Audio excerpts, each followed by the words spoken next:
tonight to talk about Real Housewives episode 6.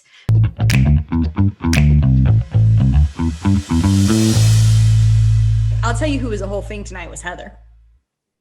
Yeah, let's get into it. And God bless her, because she's doing it.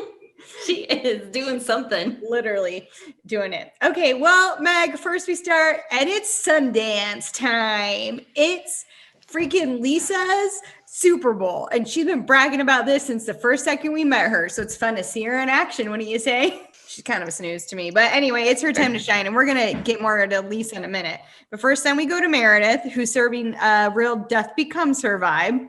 She looks good, but she's wearing this talking to Brooks about the Utah Park City fashion show. So that's hilarious. And I'm starting very nervous because I'm like, so this is the look that Meredith's giving us while talking about representing Utah fashion. And my hackles are up, rightly so. But that's when we find out Brooks is going to be in the fashion show. Finally, his own storyline that doesn't involve Jen's vagina.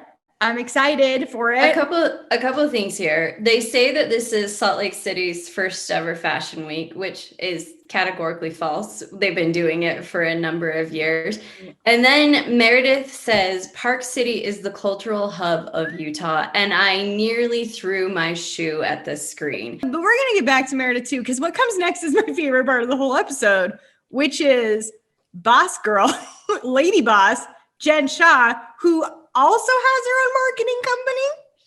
Yeah, lightly harassing her assistant Stuart in their office while hula hooping and roller skating in a tiara. What is that job? So Jen has a marketing company.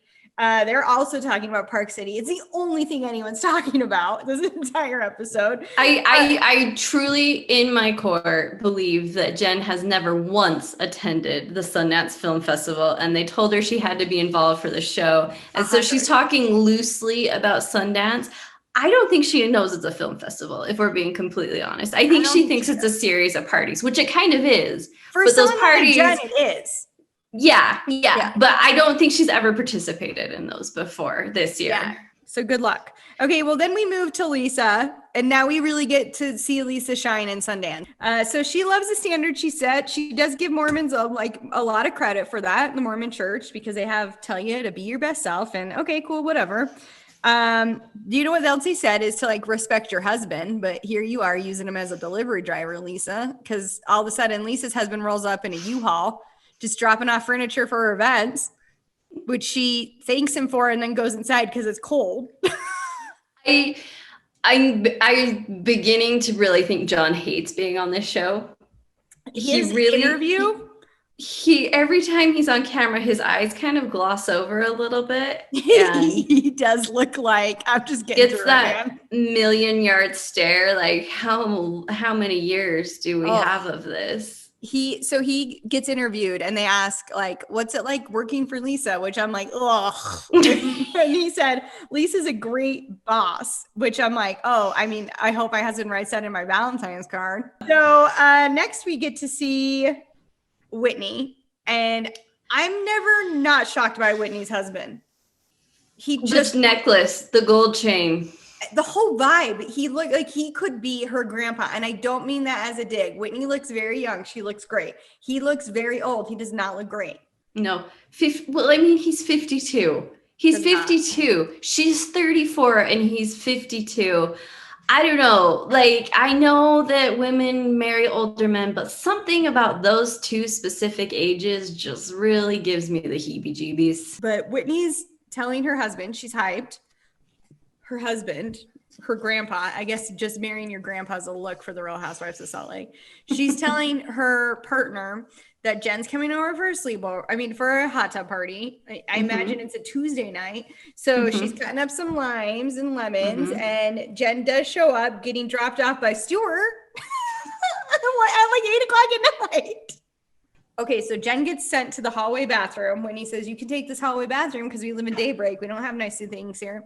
And you can put on your swimsuit. And Jen walks out in the most insane swimsuit. I'm impressed. I feel like I'm giving the impression here that I'm disgusted or feeling self-righteous about this. I am nothing but impressed that she was able to put that on her body and keep it on. I'm like less impressed. I mean, she looks great. Everyone knows I love Jen Chai. I think she looks great. I just don't get it. Like my brain is bleeding out of my ears trying to understand it. So I just have to move past it. Then they start talking about the party bus. Jen's like, who's coming on the party bus? And she was like, it's me, it's Whitney, it's Heather, it's Jen, it's not Mary. Of course, Mary doesn't really do a party bus. And Jen starts, she brings up that crap again about Mary. And then Whitney says, she's a little bit crazy sometimes, but she's my friend and I want her there. And I think, who needs enemies? And you got friends like that, huh, Mary? Yeah. What a compliment. Also, Mary just called you a baby. Remember when Whitney tried to have a rational conversation at that lunch and Mary was like, you're a baby, stay out of it. You're 30. Yeah, I was like, she's not a nice friend, but whatever. Next, we see the FaceTime pampering session where Whitney and Meredith are FaceTiming both from their own salons, getting their hair done for Justin Rose's 52nd birthday party. As one does. As one does. Meredith asks Whitney if she'll, in a stunning turn of events, ask Whitney to walk in a fashion show. Okay, so now we get to go to Mary's insane bedroom. We see Mary's dressing room bedroom situation. I can't stress this enough. I feel like we're really getting a look into how mentally unwell Mary is every time we see this room.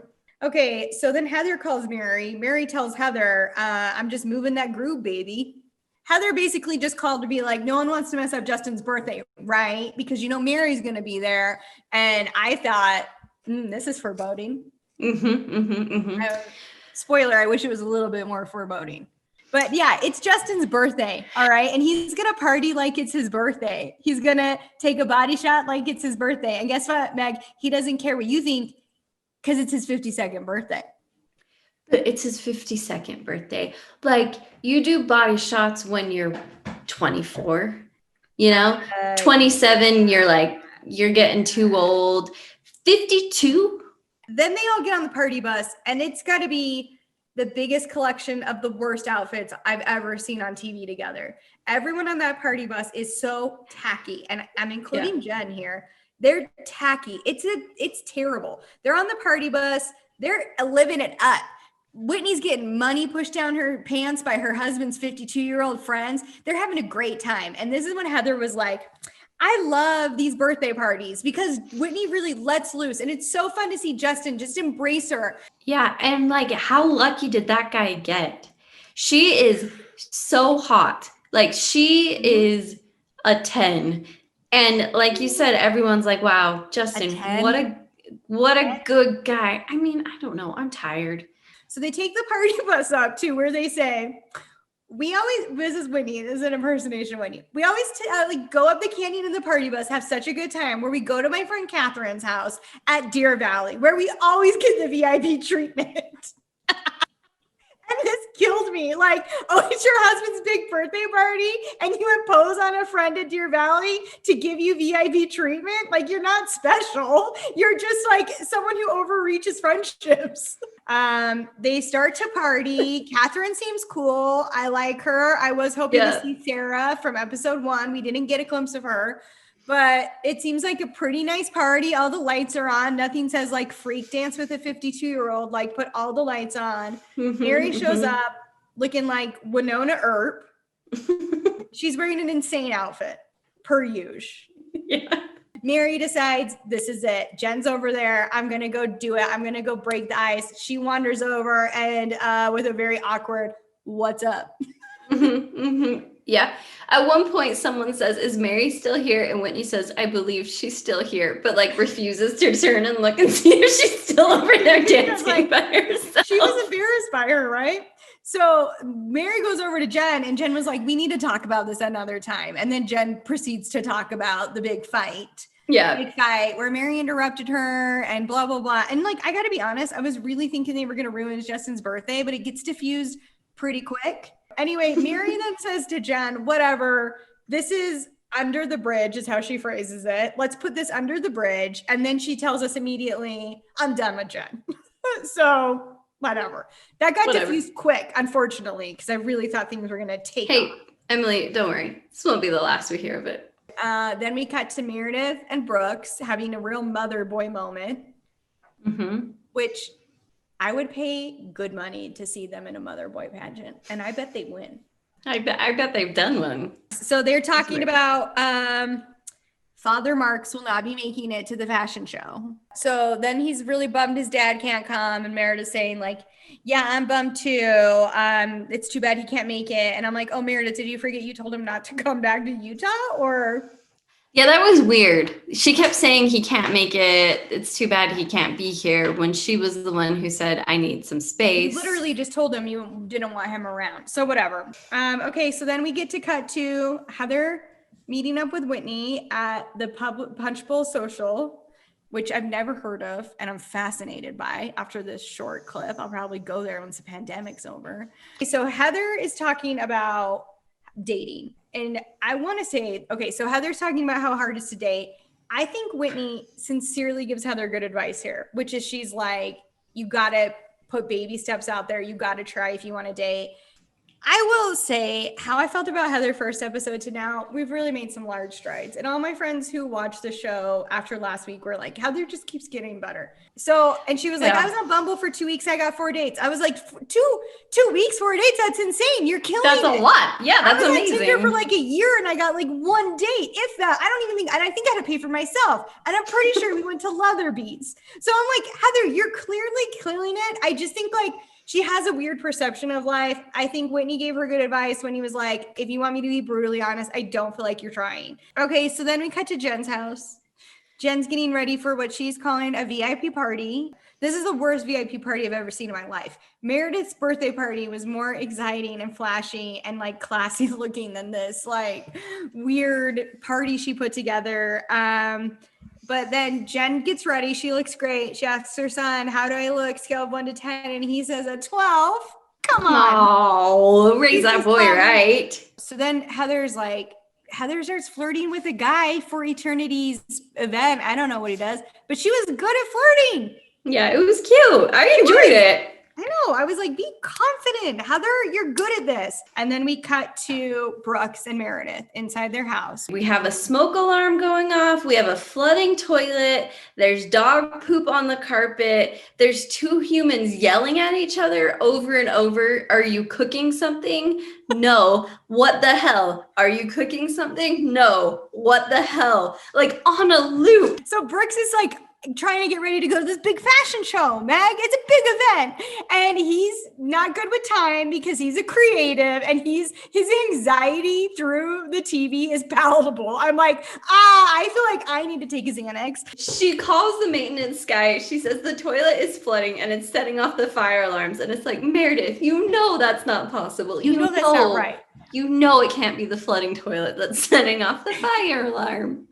I feel like we finally saw some real like levels from Meredith. But when Brooks just kept yelling, are you cooking something? I'm like, Brooks, we all know Meredith doesn't cook. We've been through this for 3 episodes. You know your mom's not cooking something. So they're freaking out. Brooks is 45 minutes late for his fashion show.